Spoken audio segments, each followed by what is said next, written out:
Today, March 25th, we celebrate the solemnity of the Annunciation of Our Lord. And to celebrate this very, very special day, we're going to look at one of the writings by our Lord Jesus Christ to the servant of God, Luisa Piccarreta, the Book of Heaven, Volume 19, June 15, 1926. Luisa writes, I was feeling all full of defects, especially because of the great repugnance I feel when it comes to writing on the intimate things between myself and our Lord. The weight I feel is so great that I don't know what I would do in order not to do it. And since the obedience of the one who is above me imposes itself, though I would like to oppose myself and tell my reasons for not doing it, I always end up surrendering. So having gone through a similar contrast, I felt full of defects and totally bad. Therefore, as blessed Jesus came, I told him, Jesus, my life, have pity on me. Look at how full of defects I am and how much badness there is in me. And he, all goodness and tenderness, told me, my daughter, do not fear, I am here, watching over you and keeping your soul in custody, so that not even the slightest sin may enter into your soul. And where you or others see defects and badnesses, I find none. Rather, I see that your nothing feels the weight of the all. In fact, the more I elevate you intimately to me, and I make known to you what the all wants to do with your nothing, the more you feel your nothingness, and almost frightened and crushed under the all, you would want to escape from manifesting, even more, from writing on paper that which the all wants to make of this nothing of yours. More so, since as much reluctance as you feel, I always win and make you do what I want. This happened also to my celestial Mama, when she was told, I hail you, Mary, full of grace, you will conceive the Son of God. On hearing this, she was frightened. She trembled and said, how can this happen? But she ended up saying, Fiat mihi secundum verbum tuum. She felt all the weight of the all over her, nothing, and naturally she was frightened. So when I manifest to you what I want to do with you, and your nothing is frightened, I see the fright of the sovereign queen being repeated, and compassionating you, I lift your nothing, I strengthen it, that it may endure sustaining the all. Therefore, do not be concerned about this, but rather think of letting the all operate in you. Think of letting the all operate in you.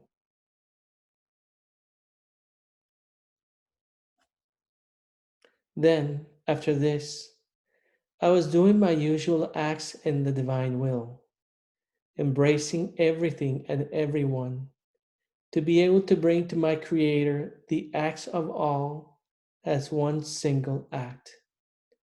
Now, while I was doing this, my sweet Jesus came out from within my interior, and embracing everything together with me, he united himself with me, doing what I was doing. Then, all love, he told me, my daughter, I love so much the acts done in my will that I myself take on the commitment to keep them in custody in the unity of my supreme light, in such a way as to render them inseparable from me and from my own acts. If you knew how jealous I am of these acts, how they glorify me in a holy divine way. It can be said that each of these acts is a new feast that starts in the whole creation and in the whole celestial fatherland. Flowing in my will like ray of light, these acts bring new joys, feasts and happinesses wherever my will is. These acts are the joys, the feast and the happiness that the creature forms in the will of her Creator. And do you think it is trivial that the creature can form and bring feast, joy, and happiness to her Creator and wherever our will reigns?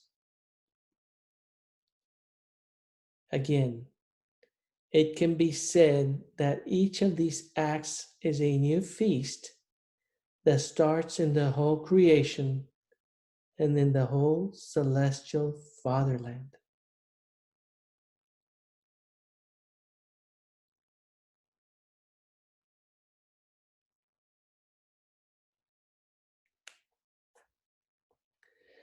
The same happened with my Queen Mama, as she always operated in the unity of the light of the Supreme Will. All of her acts, her office of mother, her rights of queen remained inseparable from her Creator. So much so that when the divinity unleashes the acts of beatitude to make the whole celestial fatherland happy, it unleashes them with all the acts of the celestial mama. So all the saints feel invested not only with our joys and beatitudes, but also with the maternal love of their mother, with the glory of their queen, and with all of her acts converted into joys for the whole celestial Jerusalem. Every fiber of her maternal heart loves all the children of the celestial fatherland with love of mother, and she shares her joys of mother and her glory of queen with everyone. So on earth, she was mother of love and of sorrow for her children, who cost her so much as the life of her Son, God. And by the virtue of the unity of the light of the supreme will, which she possessed, her acts remain inseparable from ours, while in heaven she is mother of love, of joys, and of glory for all of her celestial children. So all the saints have greater love, more glory, and more joys by virtue of their mother and sovereign queen. Therefore, I love so much one who lives in my will that I lower myself to her to do what she does together with her, to raise her up to the bosom of the Eternal One, to render her act one with her Creator. Again, I love so much one who lives in my divine will that I lower myself to her to do what she does together with her, to raise her up to the bosom of the Eternal One, to render her act one with her Creator. After this, I remain thinking about the blessed will of God, and many things wandered through my mind, which is not necessary to put on paper. And my sweet Jesus coming back added, my daughter, the triumph of my will is connected with creation and with redemption. It can be called one single triumph. Since a woman was the cause of the ruin of man, it was a virgin woman that after 4,000 years, letting my humanity united to the eternal Word be born of her, provided the remedy for the ruin of fallen man. Now that the remedy for man is formed, is my will alone to be left without its full completion? Well, it has its prime act both in creation and in redemption. This is why, after 2,000 years more, we have chosen another virgin as the triumph and fulfillment of our will, forming its kingdom in your soul and making itself known with its knowledge. My will has given you its hand to raise you to living in the unity of its light, so that you may form your life in it, and the divine will may form its life in you. And having formed its dominion in you, it forms the connection through which to communicate its dominion to the other creatures. And just as in descending into the womb of the Immaculate Virgin, the Word did not remain in it for her alone, but I formed the connection of communication for creatures. And I gave myself to all, and as a remedy for all, the same will happen with you. By having formed its kingdom in you, my supreme volition forms the communications to make itself known to creatures.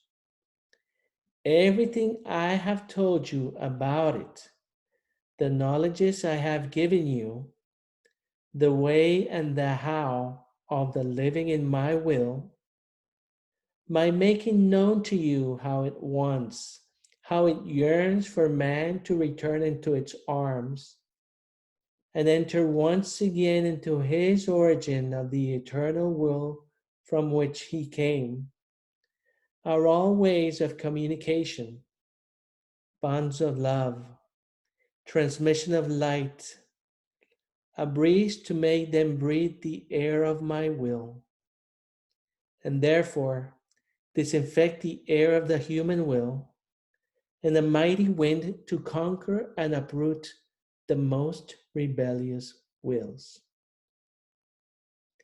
Each knowledge I have given you about my will contains a creative power, and everything is in letting these knowledges out, because the power they contain will know how to breach its ways into the hearts to submit them to its dominion. Did the same perhaps not happen in my redemption? As long as I remained with my mama in the hidden life of Nazareth, everything was silent around me.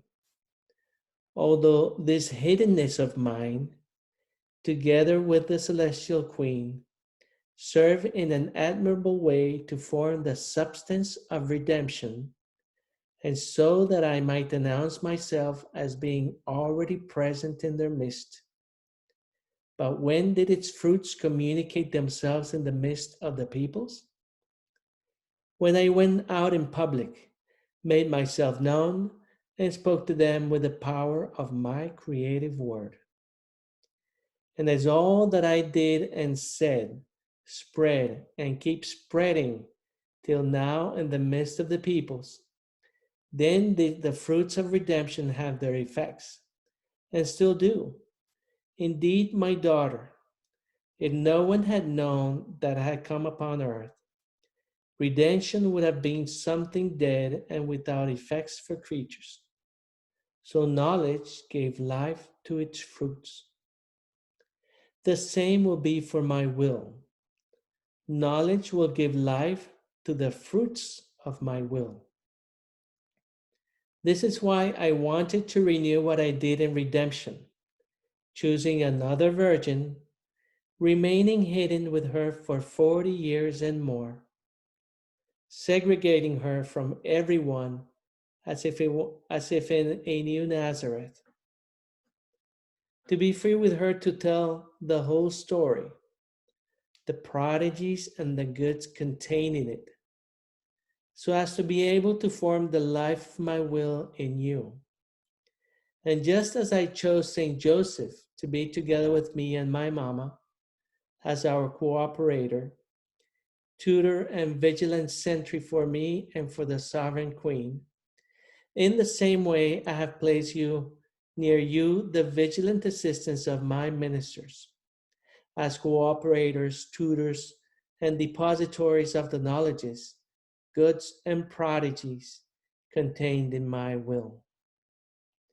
And since my will wants to establish its kingdom in the midst of peoples, through you, Luisa, I want to deposit this celestial doctrine in my ministers as my new apostles. Through you, I want to deposit this celestial doctrine in my ministers as my new apostles, so that first I may form with them the link of my connection with my will, and then they may transmit it into the midst of peoples. If it were not so, or were not to be so, I would have not insisted so much on having you write, nor would I have permitted the daily coming of the priest. But I would have left all my work between me and you.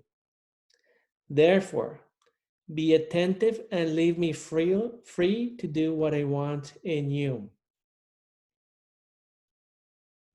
Now, how can I say how confused I remained at the speaking of Jesus?